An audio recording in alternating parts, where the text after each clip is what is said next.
അടിസ്ഥാനത്തിലാണ് നാം ഇവിടെ വിശദീകരിക്കുന്നത്.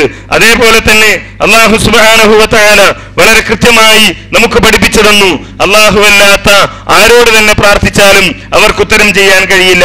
വിശുദ്ധ ഖുർആൻ പറഞ്ഞത് ഇങ്ങനെയാണല്ലോ, ഖുൽ ഇദ്ഉല്ലദീന സഅംതും മിൻ ദൂനിഹി ഫലാ യംലികൂന കശ്ഫൽ ദുരി അൻകും വലാ തഹ്വീല. നബി സല്ലല്ലാഹു അലൈഹി വസല്ലമയോട് അല്ലാഹുവാണ് എല്ലാ കഴിവുകളുടെയും ഉടമസ്ഥനെന്ന് അംഗീകരിക്കുന്നവർ അവിടെ ഉണ്ടായിരുന്നു. അറിയാവുന്ന കാര്യമാണ് നമുക്ക്. നബി സല്ലല്ലാഹു അലൈഹി വസല്ലമ മക്കയിലെ മുശ്രിക്കുകളുടെ ഇടയിലേക്ക് കടന്നു വന്നപ്പോൾ അവർ അല്ലാഹുവിനെ അറിയുന്നവരായിരുന്നു, അല്ലാഹുവിനെ അംഗീകരിക്കുന്നവരായിരുന്നു. ആരാണ് സ്രഷ്ടാവെന്ന് ചോദിച്ചാൽ, ആരാണ് നിയന്താവെന്ന് ചോദിച്ചാൽ, ആരാണ് എല്ലാ കാര്യങ്ങളുടെയും ഉടമസ്ഥനെന്ന് ചോദിച്ചാൽ അത് അല്ലാഹുവാണെന്ന് പറയുന്നവർ. എന്തുമാത്രമല്ല, കഅബയുടെ അടുക്കൽ ചെന്നുകൊണ്ട് ലബ്ബൈക ലാ ശരീക ലക ലബ്ബൈക്, പടച്ചതമ്പുരാനെ നിനക്ക് യാതൊരു പങ്കാളിയും ഇല്ല, ഇല്ലാ ശരീക്കൻ, ഒരു പങ്കാളിയല്ലാതെ. എന്താണ് ആ പങ്കാളിയുടെ പ്രത്യേകത? ആ പങ്കാളിക്ക് നീ കൊടുക്കാത്ത എന്തെങ്കിലും കഴിവില്ല.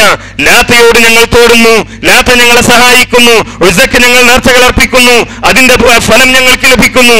അത് ലാത്തയോ ഉസ്സയോ മനാത്തയോ ഇബ്രാഹിമോ അവരാരെങ്കിലും സ്വയം നൽകുന്ന കഴിവല്ല, അവർക്കാർക്കെങ്കിലും സ്വയമുള്ള കഴിവല്ല, മറിച്ച് ഹുവലക തംലികുഹു വമാ മലക്, ആ പങ്കാളിയും ആ പങ്കാളിക്ക് എന്തൊക്കെ കഴിവുകളുണ്ടോ ആ കഴിവുകളും നിനക്കുള്ളതാകുന്നു റബ്ബേ എന്ന് വളരെ കൃത്യമായി മക്കയിലുള്ള ആളുകൾ പ്രഖ്യാപിച്ചു.